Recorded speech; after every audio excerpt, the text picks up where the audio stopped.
je fais des plans, des projets que je désire réaliser. Mais la voix de la conscience me fait comprendre que cela ne sert à rien si je ne te connais pas.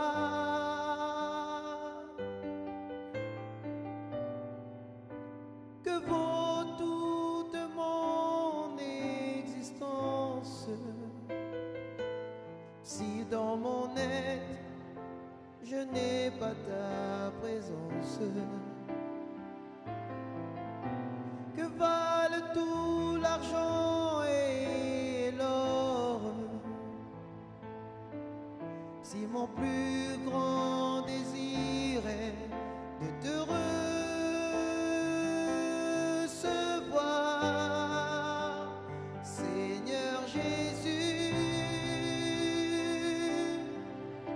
Baptise-moi du Saint-Esprit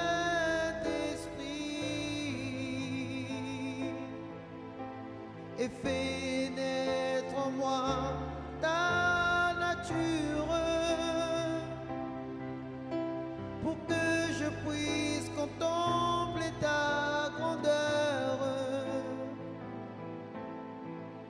être ton témoin où j'irai et porter jusqu'au bout de la terre ton amour, Seigneur Jésus. Baptise-moi du Saint-Esprit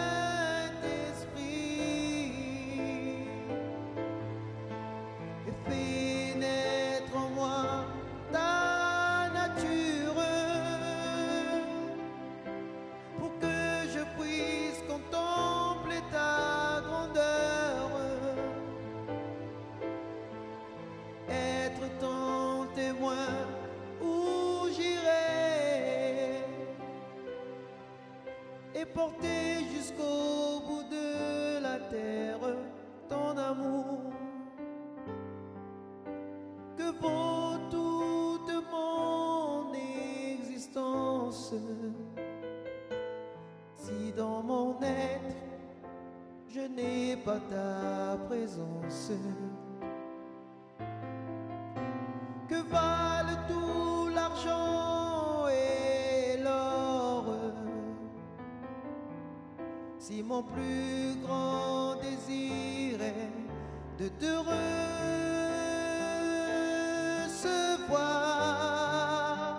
Seigneur Jésus? Baptise-moi du Saint-Esprit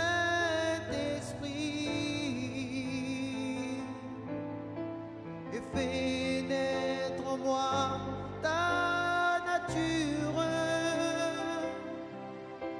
pour que je puisse contempler ta grandeur,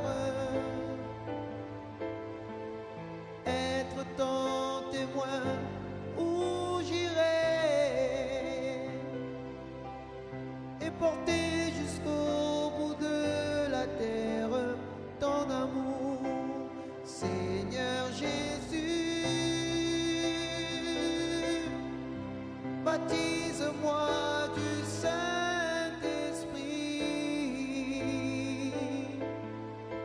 et fais naître en moi ta nature, pour que je puisse contempler ta grandeur, être ton témoin où j'irai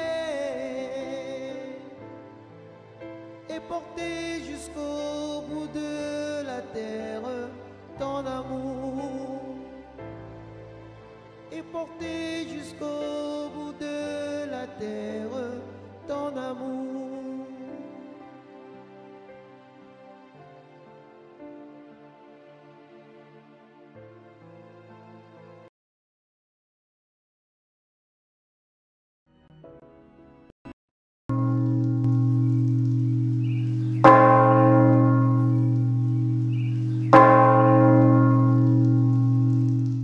Il est 18 heures, moment de prière.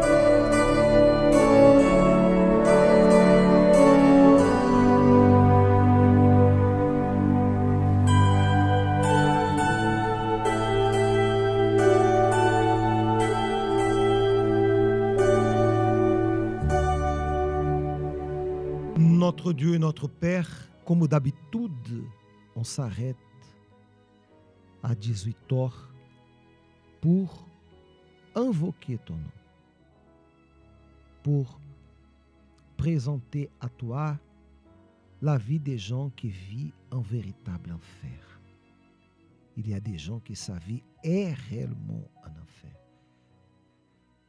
Elle est malade, elle est angoissée, il y a des disputes, des bagarres dans la maison.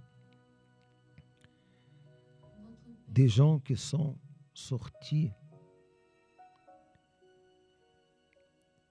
le matin pour travailler, en train de se fâcher, de disputer avec son épouse, son mari, ses enfants. Et toujours c'est la même chose, c'est une guerre. Les gens ne se comprennent pas. Dans le foyer, c'est comme un champ de bataille. L'un crie plus fort que l'autre. Il arrive même au point des agressions physiques. C'est un enfer, le foyer de cette personne qui est victime d'un esprit de vice, de l'alcool. Il y a quelqu'un qui boit sans arrêt, sans contrôle. Mon Dieu ne permet pas le mal prévaloir. Ne permet pas jalousie, sorcellerie, maraboutage. Continuez à agir. Délivre ton peuple. Restaure leur vie. Enlève et retire malédiction, souffrance et douleur. Et fais ton peuple trouver paix, joie et bonheur. Nous déterminons, mon Père, bénédiction et victoire.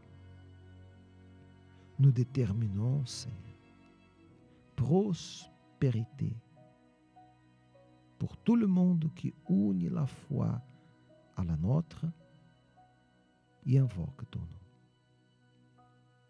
Et que la paix et la joie soient avec chacun, chacune. Et que le bonheur et la réussite soient avec tes enfants. Ne permets pas aucun mal prévaloir. Les portes de l'enfer ne pourront pas prévaloir. Tu as promis. Ainsi que je demande, je détermine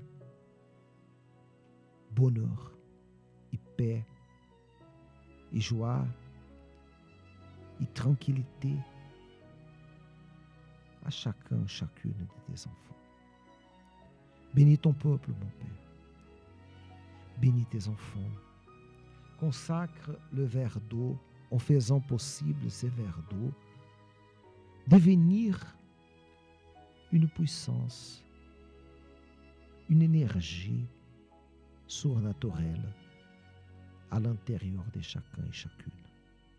Et que la bénédiction soit avec ton peuple. Au nom de Jésus, Amen et grâce à Dieu. Buvez de l'eau et soyez-vous bénis.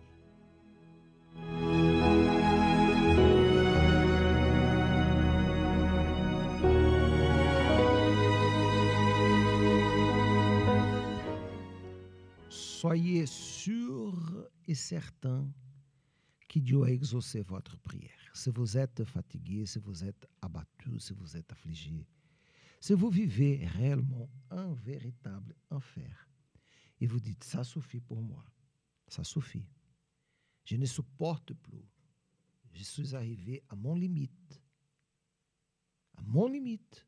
Bien, l'événement, ça suffit de souffrir, c'est pour vous. Pour tout le monde qui dit assez. C'est suffit pour moi. Basta. Car depuis longtemps, vous êtes bloqué, vous êtes affligé, vous êtes attristé et les choses ne marchent pas. Le temps est arrivé de trouver paix, joie et bonheur. Et le 25 mai sera le jour où nous allons mettre point final et point d'arrêt à la souffrance. D'accord? Chaussée do Havre 31, métro Porta de Namur à Matongué et aussi rue de Liverpool 43, Molenbeek-Saint-Jean. Comme cette personne-là, voyez ce que Dieu a fait dans sa vie.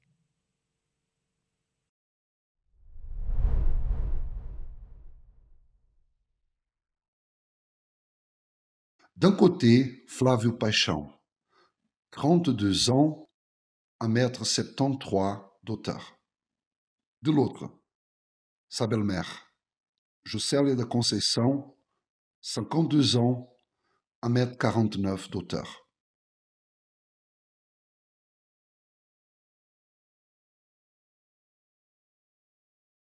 Dimanche, j'allais dans la messe et durant la semaine, j'ai joué tambour pour les esprits.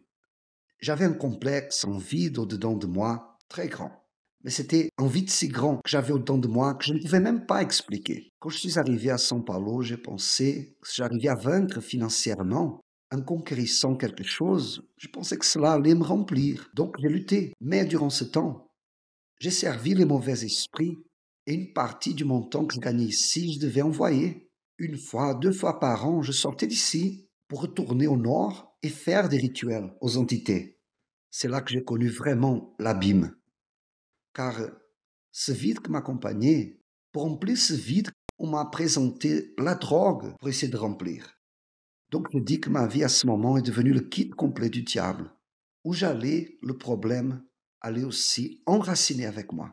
Et quand j'ai connu mon épouse, je pensais que maintenant, oui, maintenant, ce vide va terminer. Mais là, je me suis approfondi davantage avec le mauvais esprit et le vice n'a fait qu'augmenter aussi. Et dans ce moment que j'ai connu mon épouse, j'ai connu aussi ma belle-mère. Ma belle-mère était déjà de la foi. Aujourd'hui, je comprends qu'elle était de la foi. Mais à cette époque, je ne savais pas ce que c'était. Il arrivait chez moi, me confrontant déjà.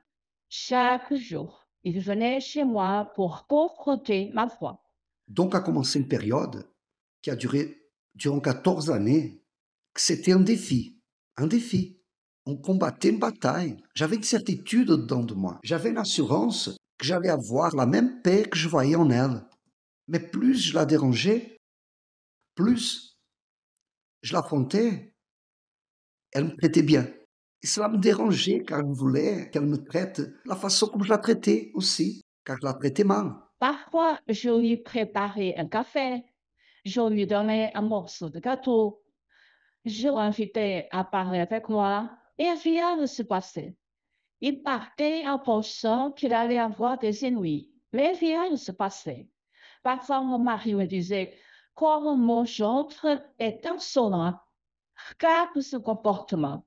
Je répondais, laisse tomber, ne dites rien, Dieu fera son œuvre.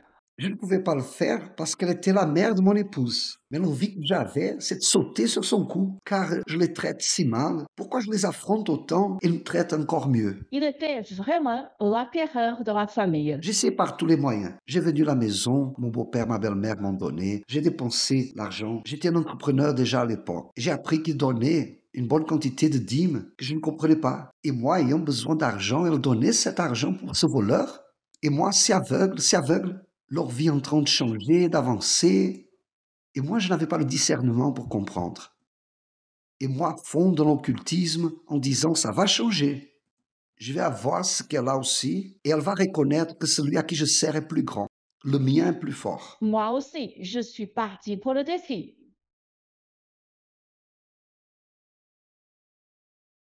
sans même bien comprendre ce qu'il était en train de faire. Les préjugés de Flavio ont atteint son sommet. Dans l'année où le temple fut construit, l'année 2014, je me souviens bien, j'étais embauché par mon beau-père à l'époque. En tout, je voulais le copier. C'est lui qui a construit le temple, qui a fait le revêtement des murs à la façade du temple. Et moi, je suis venu travailler avec mon frère ici. Aujourd'hui, j'en ai même honte. J'ai du mal même à parler, car j'ai fait des choses ici, dedans, des atrocités, que c'est même honteux de parler ça aujourd'hui. Méprisant la foi des gens, ça veut dire la colère que j'en ai envers lui, je vais la rejeter ici contre ce temple. Comme ici, on ne peut pas fumer, on ne peut pas rentrer avec des drogues, on ne peut pas boire, alors je vais faire tout ça. Et un tas d'autres choses, comme faire du pipi, du caca dans les coins, un tas d'autres choses. Un complet manque de respect. Une fois, je me rappelle que mon beau-père a dit, je vais mettre le nom de toute ma famille ici. Et moi, j'ai dit, le mien, non. Il a dit qu'elle allait mettre le nom ici à l'intérieur de la construction. J'ai dit, pas besoin de mettre le mien. Celui à qui je sers, où je vais, est plus fort que celui qui est ici. J'ai dit non, je dois agir selon ma foi. De toute façon, je dois agir et je crois qu'il va coordonner son témoignage là-bas. Et mon mari de la vie. Cette paix que je voyais en eux, ils avaient une paix. En plus d'avoir une paix, ils avançaient aussi. Où ils mettaient la main, là où ils mettaient la main, ça marchait, ça réussissait. Donc j'ai pris ça comme un exemple et j'ai dit à celui que je sers, où je vais mettre ma main, doit avancer aussi. Et là, j'ai commencé mon entreprise, dans la force du bras. Et cet empire que j'ai conquis, comme j'avais toujours dedans de moi le vide, il y a eu un moment que je n'ai pas pu résister. Quand j'ai commencé à perdre, c'est arrivé mon fond de puits. Là, j'avais des dettes à des gens qui empruntaient de l'argent. J'ai une dette plus d'un demi-million de réals. J'avais même plus d'argent pour mettre de l'essence dans la voiture pour sortir. Mais le plus profond du puits, la boue où je suis arrivé, c'est quand dans ma tête est venue la pensée, il n'y a plus rien à faire, et j'ai essayé d'ôter ma vie. Là, c'était le point le plus critique. Ça faisait plusieurs nuits que j'arrivais pas à dormir, des nuits où je me renfermais tout seul. J'avais plus envie de couper mes cheveux, de prendre soin de moi. J'étais complètement livré à la situation. Et devinez à qui j'ai demandé secours. À moi, il est venu me demander de l'aide et il m'a dit qu'il voulait aller à l'église. Puis j'ai envoyé un message à ma fille et c'était un vendredi qu'il est allé. Étant dans la boue, Flavio finalement a cédé. Où il ne voulait jamais être, il allait vivre ce qu'il n'a jamais imaginé être possible. Quand j'ai monté les marches, la première chose que j'ai cherchée, c'était Jésus sur la croix. J'ai cherché, j'ai regardé, j'ai vu cette croix au plafond vide. Et cette ambiance que, quand j'ai mis mon pied, j'ai ressenti quelque chose de différent. Et là, j'ai entendu une musique et un homme est sorti avec une Bible dans la main. Il a prêché ce que je ne peux jamais oublier. Le premier verset que j'ai entendu, une personne, un homme prêcher. Psaume 40, verset 1. J'avais mis en Éternel mon espérance et il s'est incliné vers moi. Il a écouté mes cris. J'ai écouté cette parole. Je me suis délivré. Je me suis guéri avec cette parole. Je ne connais pas. Je ne connais pas, Seigneur. On m'a dit que tu étais accroché à une croix. J'ai cru toute ma vie à ça et ça ne m'a jamais aidé. Maintenant que tu me guéris, je vais te servir. Si le Seigneur enlève cette angoisse au-dedans de moi, je te sers. Ce jour même, le culte s'est terminé et je voulais rester là-bas. Mais c'est quoi ça? J'ai tiré un poids si lourd il y a si peu de temps et maintenant je suis si léger. Quand le vendredi suivant est arrivé, j'ai demandé « Et le baptême? Je veux me baptiser. » Donc c'était une décision rapide. Et là, j'ai commencé mon chemin avec Dieu. Et là, j'ai parlé au pasteur au sujet de cette paix que j'avais. Il m'a parlé du Saint-Esprit. Saint-Esprit. En 32 ans, personne ne m'a jamais parlé du Saint-Esprit. Et là, je suis parti vers la foi. Là, je suis parti vers cet abandon. Quand j'étais avec ma belle-mère et est venue la campagne d'Israël, déjà, tout d'abord, je savais même pas ce que c'était la campagne d'Israël. Et ma belle-mère m'a dit, mais tu ne sais pas ce que c'est? Moi, je dis, mais c'est sorti de l'hôtel. J'y vais. J'ai dit que j'allais obéir à tout ce qui sortirait de l'hôtel. Et le papier est là sur l'hôtel. C'est là sur l'hôtel que je dois le prendre. Ce que je vais faire, je ne sais pas. Dieu va me diriger. Mais ensemble avec ce sacrifice-là, j'ai mis toute ma vie pour que Dieu l'utilise. J'ai dit, Dieu, voici. Ici, je te remets pas seulement ce sacrifice mais ma vie aussi. Je te demande uniquement ton esprit, Seigneur. Cet esprit dont les pasteurs parlent, cette paix. Je ne sais pas bien parler, j'ai pas des études, mais si tu vois sincérité au dedans de moi, Seigneur, donne-moi ton Esprit Saint dont il parle. Et là, je me souviens quand tu as commencé la recherche. Là, c'était moi. Moi, j'ai pris plusieurs types de drogues, plusieurs sensations du monde, plusieurs endroits. Mais le 20 juillet 2022, aux alentours de 8h40 le soir, j'ai eu une expérience avec Dieu que, à ce moment-là, je savais que rien ne pourrait rentrer au-dedans de moi. Je suis sorti avec une certitude que Dieu m'accompagnerait. Dieu est rentré. Et à chaque domaine de la vie de Flavio, il a exaucé. Flavio aujourd'hui est transformé. Parfois même, je n'y crois pas. C'est vraiment Dieu. Grâce à sa conversion, ma fille s'est également convertie. J'en étais sûre de cela. Tout est rentré dans l'ordre. Parce que les choses avec Dieu sont affermies sur un roc. Dieu a donné direction, Dieu a commencé à montrer, me montre. Les choses ont commencé à avancer. Ceux à qui je devais de l'argent, j'ai pu payer. Aujourd'hui, j'ai cette entreprise de construction civile, j'ai plus de 50 employés. On est en train de commencer aussi dans un autre domaine, qu'on puisse fabriquer et vendre notre propre matériel. Donc, aujourd'hui, on met en marche ce processus ayant Dieu devant. Avant, il voulait enlever la paix. Aujourd'hui, il y a la même paix que moi. Flavio est un fils.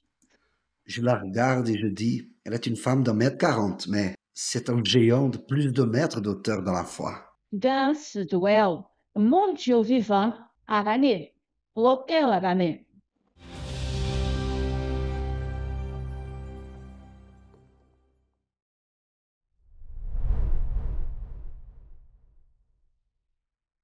Dieu est capable de faire dans votre vie un miracle aussi, car à Dieu rien n'est impossible. Ainsi que préparez-vous pour le 25 mai. Tandis qu'on attend cet événement, ce soir à 19h30, la défense de la foi. Et nous allons parler d'un sentiment, qui c'est un virus, une bactérie qui détruit la foi. S'il vous plaît, nous avons l'image ici, défense de la foi. Comment défendre notre foi? Merci, voilà. Comment protéger et garder notre foi?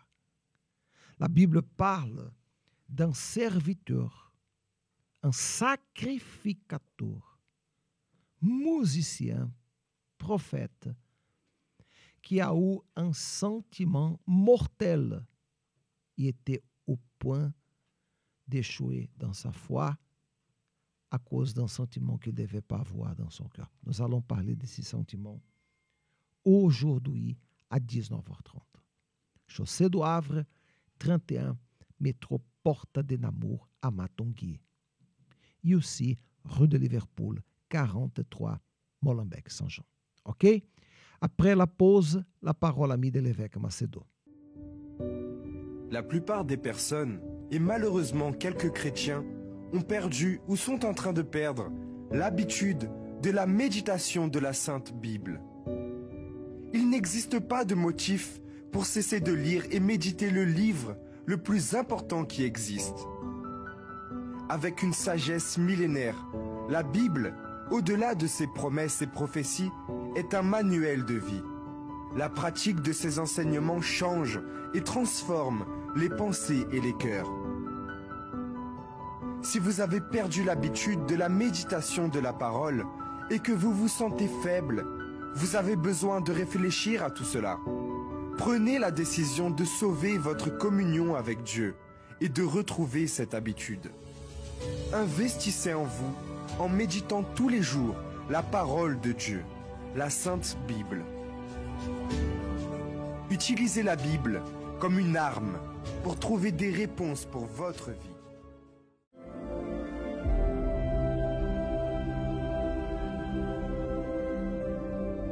Bonjour mes amis, que Dieu vous bénisse tous. Soyez bénis en ce moment, tant que vous participez de ce message, que le Saint-Esprit vienne vous envelopper de telle façon que vous veniez à comprendre sa volonté pour votre vie. Dieu est esprit. Dieu est esprit.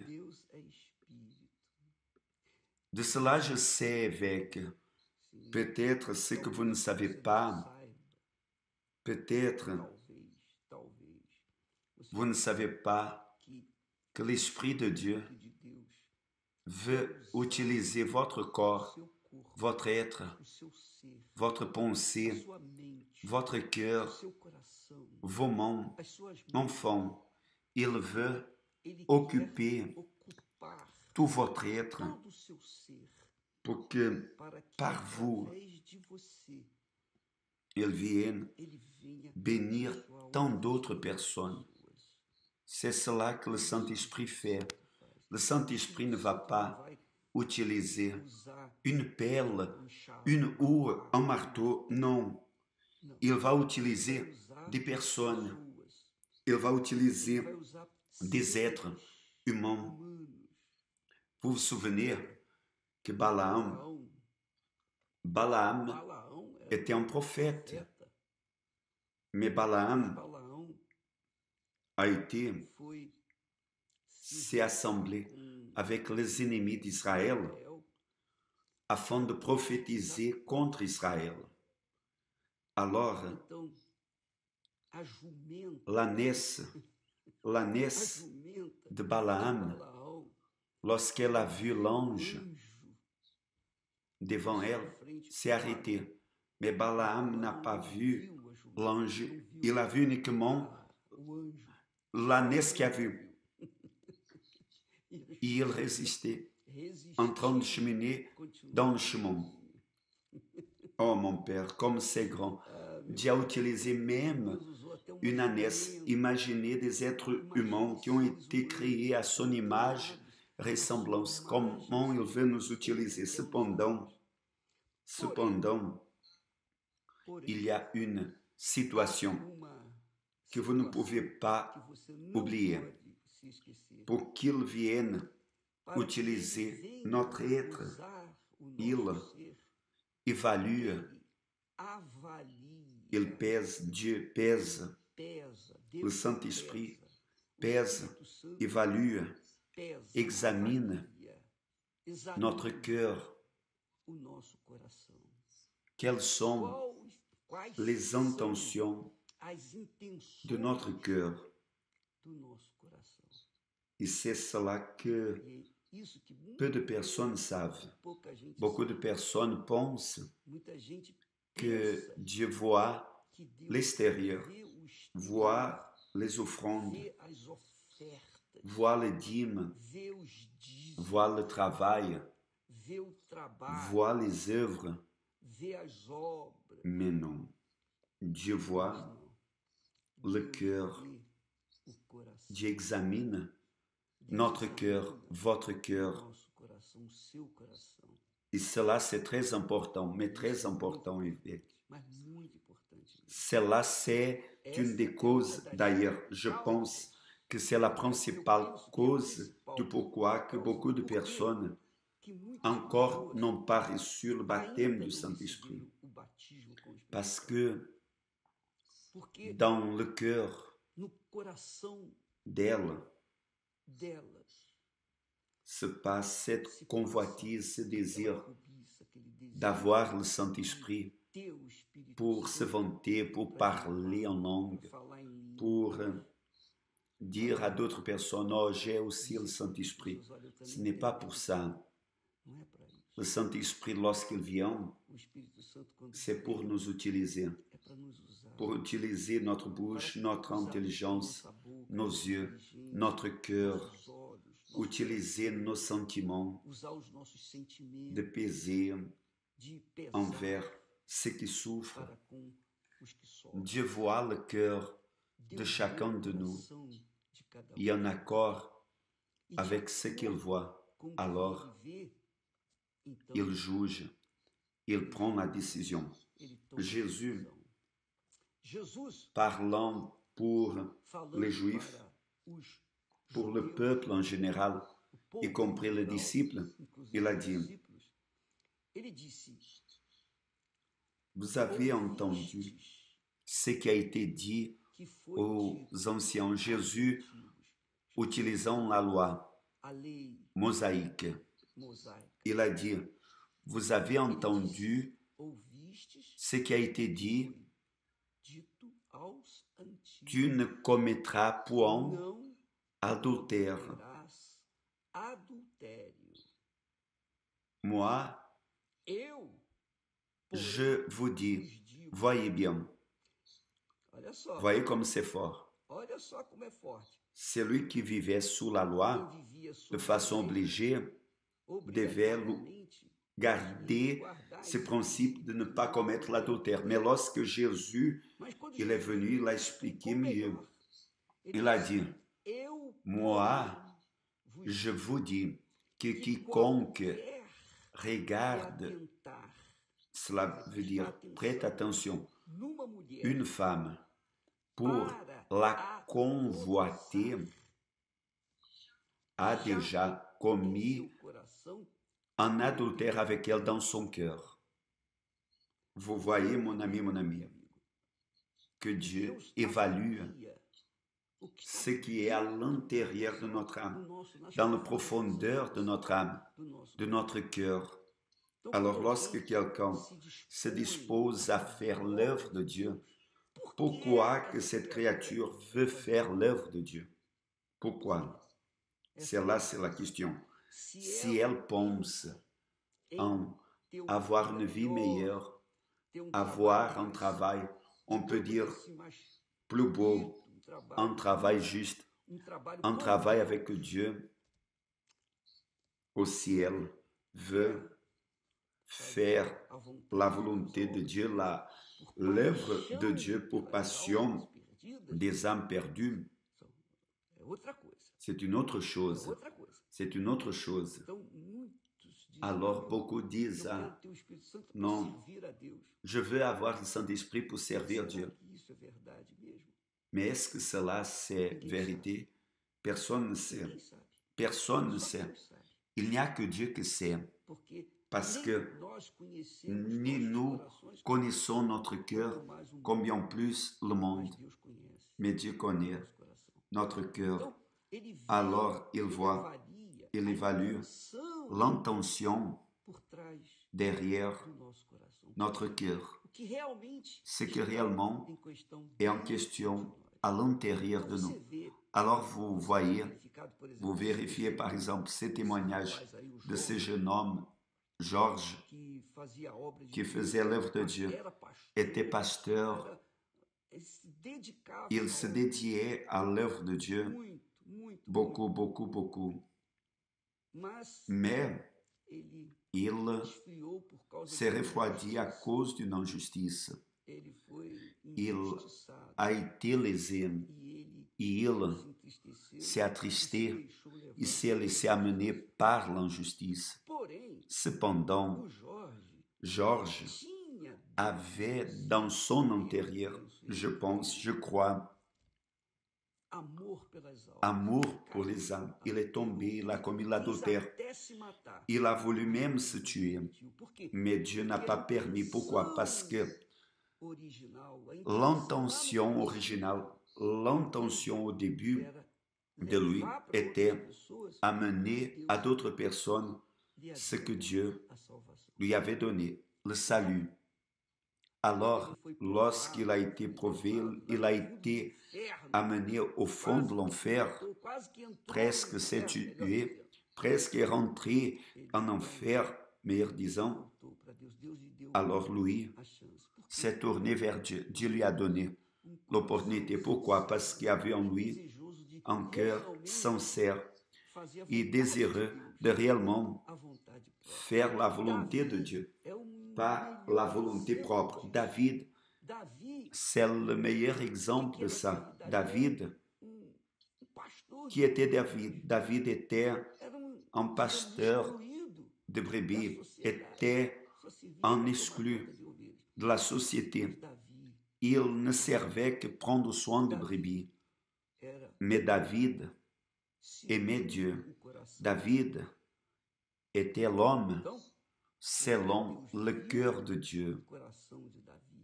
Alors, parce que Dieu a vu le cœur de David, qu'il était un homme selon son cœur, il voulait amener pour d'autres personnes, son peuple, le salut, la délivrance du joug de l'enfer, même après qu'il est tombé, a commis des bêtises, il a commis les erreurs. Et vraiment, jusqu'à présent, Israël paye le prix de cette erreur que David a commis. Il a été pardonné parce qu'il a trouvé miséricorde de Dieu à cause d'avoir un cœur selon le cœur de Dieu. Cela veut dire l'intention de David a prévalu. Et il a trouvé repentance. Il a trouvé repentance. Et il s'est tourné vers Dieu et Dieu lui a pardonné. La miséricorde de Dieu est infinie et incompréhensible. Incompréhensible. Il n'y a que Dieu lui-même peut faire cela.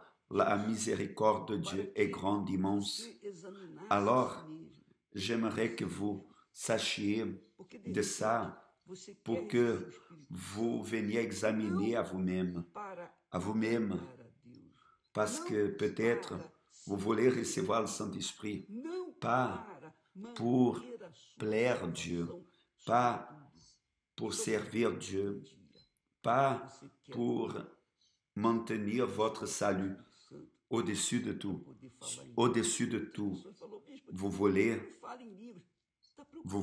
avoir le Saint-Esprit pour pouvoir parler en langue. C'est pour cela que beaucoup de personnes parlent avec. Je ne parle pas en langue. Et en train d'être préoccupé avec des langues, quel est plus important? Parler en des langues ou avoir le Saint-Esprit? Ah, mais la Bible dit que ceux qui ont reçu le Saint-Esprit parlaient en des langues. Bien sûr, ils ont parlé en langue. Ah, moi je parle en langue. Et alors? Qu'est-ce que c'est plus important? Les langues ou le Saint-Esprit? Ou recevoir le Saint-Esprit? C'est la même question que Jésus a fait. Qu'est-ce que c'est plus important? L'or ou le temple qui sanctifie l'or? Qu'est-ce que c'est plus important? L'offrande ou l'autel qui sanctifie l'offrande? Alors, qu'est-ce qui est plus important, le Saint-Esprit ou les langues étranges? Pourquoi est préoccupé en parlant des langues étranges? Pourquoi? Ah, parce que évêque, là, commence à avoir assurance. Non, ce qui donne assurance que nous avons reçu le Saint-Esprit, c'est la conviction. Le propre Saint-Esprit testifie en nous, dans nos cœurs, que nous sommes des enfants de Dieu. Cela veut dire, réellement, nous sommes nés de Dieu. Alors, des fois, la personne, elle conserve à l'intérieur d'elle. Des fois, la personne n'a pas commis l'erreur, n'a pas failli à l'extérieur, mais à l'intérieur. Celui-là, c'est le problème. Jésus parle ici. Vous savez, ce qui est écrit dans la loi, tu ne commettras point adultère. Tu ne commettras point d'adultère. Mais moi, je vous le dis, que quiconque regarde, prête attention, une femme pour la convoiter, pour la vouloir, en train de la désirer, a déjà commis un adultère avec elle dans son cœur. Cela veut dire, Dieu voit le cœur. Dieu a vu le cœur de David. Dieu a vu le cœur de Georges. Et pour cela qu'il est de retour. Mais beaucoup d'autres, malheureusement, n'ont pas eu le même destin. Pourquoi? Parce que leur cœur était enflammé de mauvaises intentions. Comprenez-vous, mon ami, mon amie? Comprenez-vous, mon ami, mon ami? Moi, je peux parler, je suis en train de parler ça avec le pasteur en des réunions fermées pour les pasteurs, des évêques, des épouses. Je suis en train de parler ça.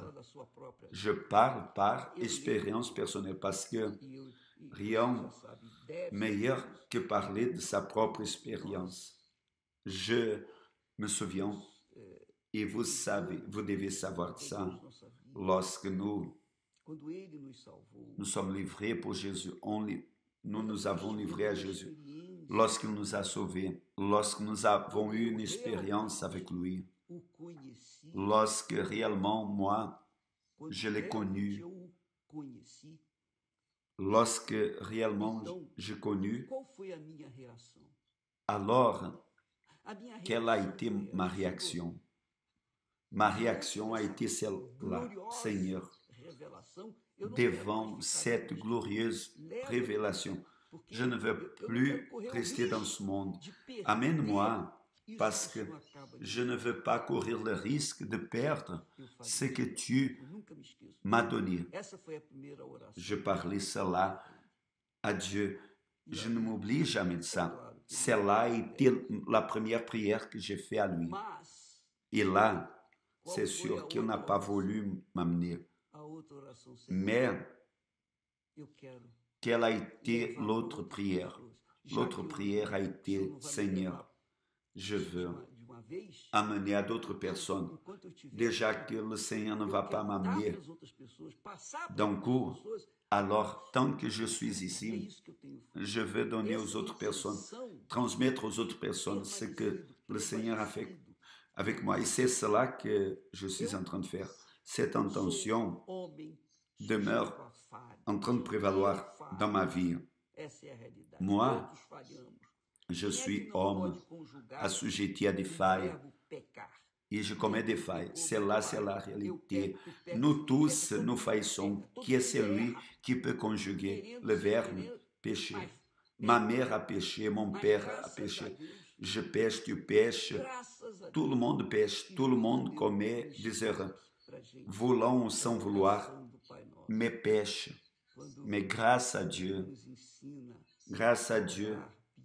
que Jésus a donné en échappe pour nous, c'est la prière de notre Père lorsque il nous enseigne à prier, à demander que Dieu nous pardonne nos péchés, ainsi comme nous aussi nous pardonnons ceux qui ont péché contre nous.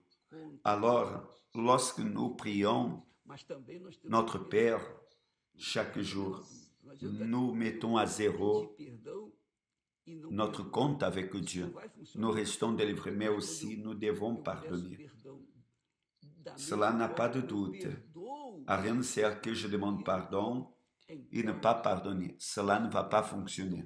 Mais lorsque je demande pardon, de la même façon comme je pardonne les personnes qui m'ont blessé, alors je suis pardonné. Alors, tous les jours, et j'ai déjà parlé ça, le matin, la nuit, oh mon Dieu, le matin, la nuit, je commence la journée avec cette prière, je termine la journée avec cette prière parce que je veux conserver le salut de mon âme.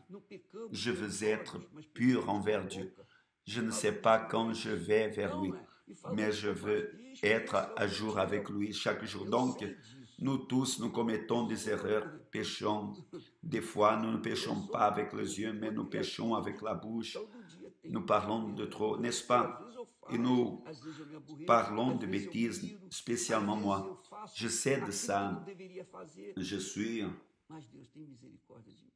suis une créature que chaque jour doit demander pardon à Dieu. Parce que des fois, je parle, des fois, je m'embête, des fois, je fais ce que je ne devrais pas faire.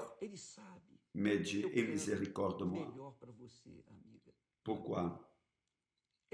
Parce que Dieu voit ce qui se passe à l'intérieur de mon cœur. Il sait que je veux le meilleur pour vous, mon ami, mon amie. Il sait que je veux que vous ayez au minimum ce qu'il m'a donné. Je veux que vous soyez un instrument entre ses mains. Je veux et je lutte, j'insiste avec mes collègues. Regardez, vous avez besoin de savoir que l'offrande, le travail, tout ce que vous faites pour Dieu, il n'y a que de la valeur. Si votre cœur est incliné selon la volonté de Dieu, il voit l'intention. Si vous êtes en train de travailler réellement pour lui, ou vous êtes en train de travailler, en train de voir votre profit personnel, votre propre gloire. Alors lorsque Jésus parle ici, vous avez entendu ce qui a été parlé aux anciens. Tu ne commettras point adultère. Moi, Jésus parlant, moi je vous le dis, que quiconque regarde une femme pour cela dire, prête attention dans une femme, naturellement, il est en train de parler ici des hommes qui regardent une femme pour la convoiter, la désirer, et cela vaut pour l'homme aussi. N'importe quelle femme qui regarde vers un homme avec mauvaise intention pour le convoiter, et cela arrive aussi. La même chose, a déjà commis adultère dans son cœur avec elle ou avec lui. A déjà commis adultère avec elle ou avec lui. Cela veut dire, a déjà péché. Juste l'intention, parce que les personnes pensent le suivant. Ah, je suis ici en train de placer mes offrandes, la meilleure offrande sur l'autel. Il dit en train de voir si cette offrande est pure ou impure. Quand il voit ça, lorsqu'il voit dans le cœur, pourquoi elle est en train de donner cette offrande? Quelle raison? Non, elle veut promouvoir le royaume de Dieu. Elle veut que des personnes gagnent des âmes, que le pasteur, le serviteur gagne des âmes.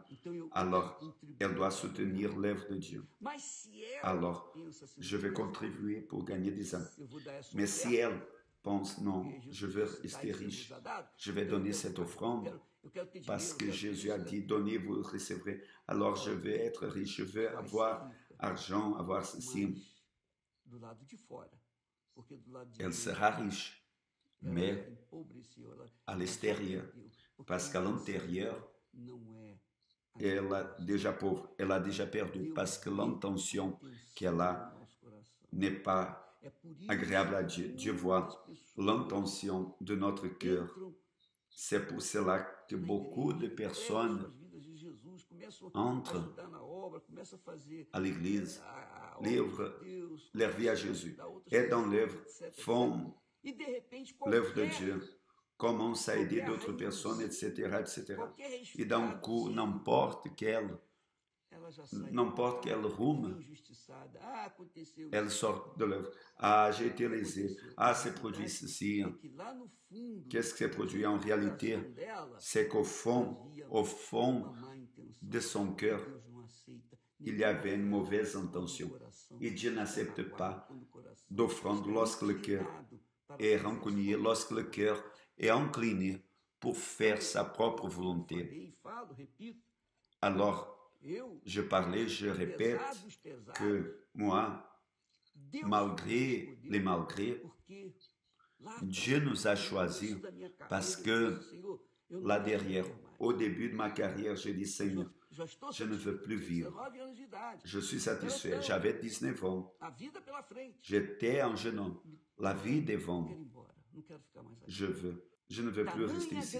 Telle grandeur que Dieu m'avait donnée et révélée, que c'est le salut de mon âme, le pardon de tous mes péchés. Il m'a accepté, il m'a régénéré. Il a fait de moi une nouvelle créature. Alors je voulais, malgré, parce que je ne voulais pas courir le risque de perdre ça, comme tant font. Et Dieu a vu l'intention, il voit n'a pas vu, il continue en train de voir cette intention. Déjà, comme je ne vais pas, comme le Seigneur ne veut pas me retirer d'ici de la terre, alors aide-moi, enseigne-moi à donner pour d'autres personnes ce que le Seigneur m'a donné. Que ça, c'est cela que je veux. Cela, c'est mon objectif. Cela, c'est mon rêve. Vous donner, mon ami, mon amie, ce qu'il m'a donné. Celui-là, c'est mon rêve. Celui-là, c'est mon rêve. Que vous ayez ce qu'il m'a donné. Cela se produit. Je suis un homme de succès réellement. Si cela n'arrive pas, je suis un homme frustré, échoué. Celle-là, c'est ma foi. Et je transmets ça aux pasteurs pour les ouvriers. Je transmets cela pour tous qui sont dans l'Église universelle du Royaume de Dieu, y compris des pasteurs d'autres églises, d'autres dénominations qui font partie de l'Unigrejas. Nous parlons ça pour qu'elles viennent à croître, développer, viennent à faire mieux que nous avons fait pour que le nom du Seigneur Jésus-Christ soit sanctifié dans leur vie, pour qu'alors le royaume de Dieu s'éparpille partout dans la terre, pour qu'alors, finalement, la volonté de Dieu soit faite ici sur la terre, comme elle est faite au ciel. Avez-vous compris, mon ami, mon amie? Évaluez l'intention de votre cœur. Peut-être vous êtes une de ces personnes. Vous commettez des failles. Votre intention est une autre qui n'est pas de Dieu. Mais vous pouvez retourner. Ah, je ne savais pas. Je ne savais pas de ça. D'accord, alors, considérez ça. Demandez pardon à Dieu. Répentez-vous de cela et commencez à partir de maintenant à vous tourner pour faire ce que Dieu veut que vous fassiez. Vivre à partir de l'intérieur de vous ce que vous voulez faire pour Dieu. Parce que si l'homme ou la femme regarde un homme ou une femme pour la convoiter, cela, c'est déjà l'adultère, même s'il n'a pas été formalisé, effectué, mais dans le cœur, dans son cœur pour Dieu, c'est déjà produit. Vous voyez que seule l'intention montre déjà le chemin, la direction de la vie de cette personne. Et pour cela, beaucoup ne reçoivent pas le Saint-Esprit parce que leurs intentions ne sont pas en accord avec l'intention de Dieu. Le cœur n'est pas incliné pour faire la volonté de Dieu. Et le Saint-Esprit, c'est sûr, il vient pour utiliser ce que se laisse être utilisé, que se permette, que se livre, que se rende, afin de faire la volonté de Dieu, selon sa volonté. Alors, mon ami, mon amie, celui-là, je dis, c'est le principal motif. Je pense, je crois comme ça, parce que moi, je parle ça pour ce que moi, j'ai vécu, j'ai traversé. Et pour cela, Dieu ne choisit pas la capacité, il a choisi en incapacité. Il a choisi en rejeté, il a choisi cette figure qui est en train d'être avec vous toutes ces années. Mais il a choisi, je dois que remercier. Et s'il a choisi, c'est parce qu'il a été de sa volonté. Alors nous allons de l'avant parce que Dieu est grand. Il ne fait pas des choses petites, il fait que des choses grandes. Des grandes choses parce qu'il est grand, glorieux. Alors, c'est cela. Cela, c'est notre foi. Pour cela que nous devons vaincre. C'est lui qui a le cœur selon le cœur de Dieu. Doit vaincre. Parce que c'est lui qui triomphe, c'est le Saint-Esprit dans son intérieur. Fait arriver des choses magnifiques, majestueuses. Ils confondent la tête de ceux qui sont intellectuels, sages, formés, qui ont une éducation bonne, etc., etc. Oh, grâce à Dieu. Mon ami, Dieu choisit ceux que dans le cœur sont en accord avec le cœur de Dieu. Il voit ça. Il voit. Il sonde le cœur. Il n'y a pas comment la personne dire « Ah, ce n'est pas ». Dieu sait. Dieu connaît votre cœur. Dieu connaît les entrailles, les profondeurs de nos entrailles, de tout notre appareil digestif, de tout notre cœur, de tout. Il ne cache rien.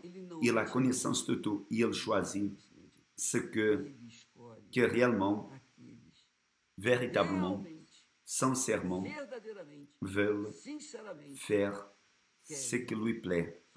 Que Dieu bénisse tous.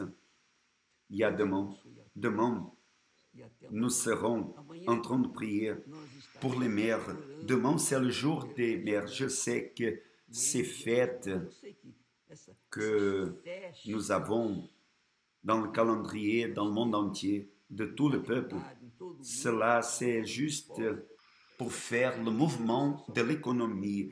Parce que pour moi, le jour des mères, c'est tous les jours. Le jour des pères, c'est tous les jours. Mais nous allons prier pour les mères, pour les pères, demain, ici au temple et dans toutes les églises universelles du royaume de Dieu. Que Dieu bénisse et à demain au nom du Seigneur Jésus. Grâce à Dieu.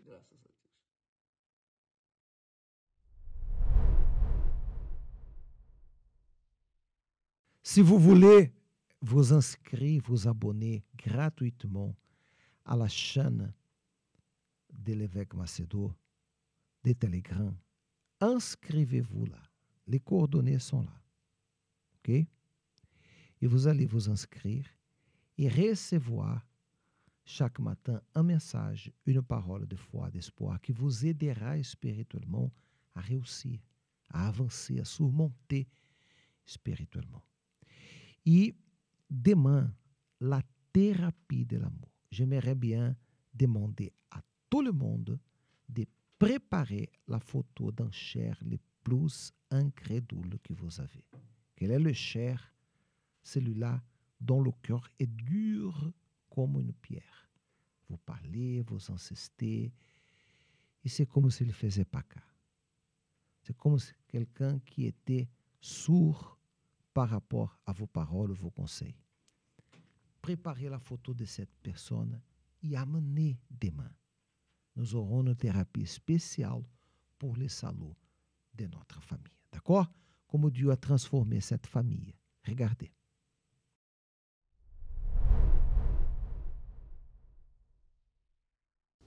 Monsieur Paulo, comment était votre vie quand vous êtes arrivé à l'Église universelle?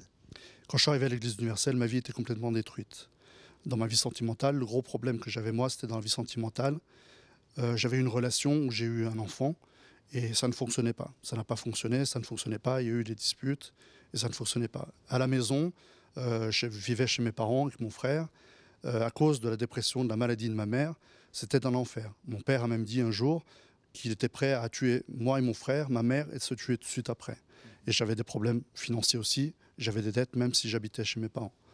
Et quand vous êtes arrivé à l'Église universelle, vous avez appris à utiliser la foi. Par la foi, votre vie a changé. Mais qu'est-ce que vous avez fait par la foi pour que votre vie change? Pour que ma vie change, par la foi, j'ai participé dans les propos de foi. Je suis devenu fidèle à Dieu dans la dîme et j'ai participé dans la campagne d'Israël à travers le sacrifice. Et votre vie a changé, votre vie a été transformée par la foi. Comment se trouve votre vie aujourd'hui?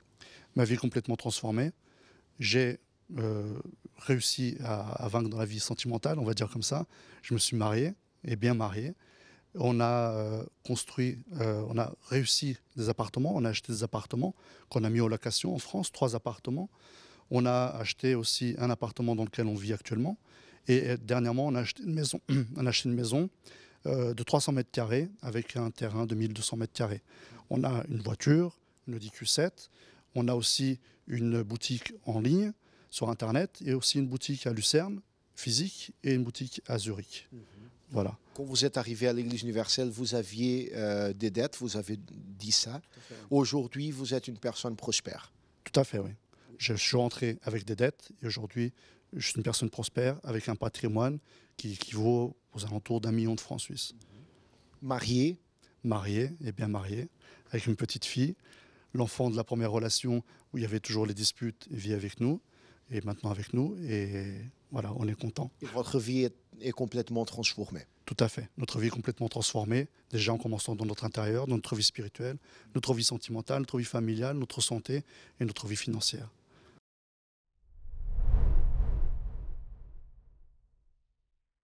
La thérapie de l'amour, c'est jeudi, 19h30, Chaussée do Havre 31, métro Porta de Namur, à Matongué. N'oubliez pas d'apporter la photo de vos chers aimés. Nous arrivons à la fin de notre participation. 04 93 06 60 37, c'est notre portable. Avec plaisir, on vous écoutera, on vous aidera à réussir et avancer. Et n'oubliez pas ce qu'on a parlé au début de l'émission. Préparez un pain, apportez un pain dimanche prochain. Dimanche 18, une réunion spéciale dont nous allons consacrer le pain de façon que Dieu puisse supprimer maladie, sorcellerie, jalousie et toutes et quelques malédictions qui vous frappent. D'accord? Chaussée do Havre 31, métro Porta de Namur. Dieu vous bénisse. Avant 12 heures, nous serons de retour avec l'émission Foi en Action. À tout à l'heure.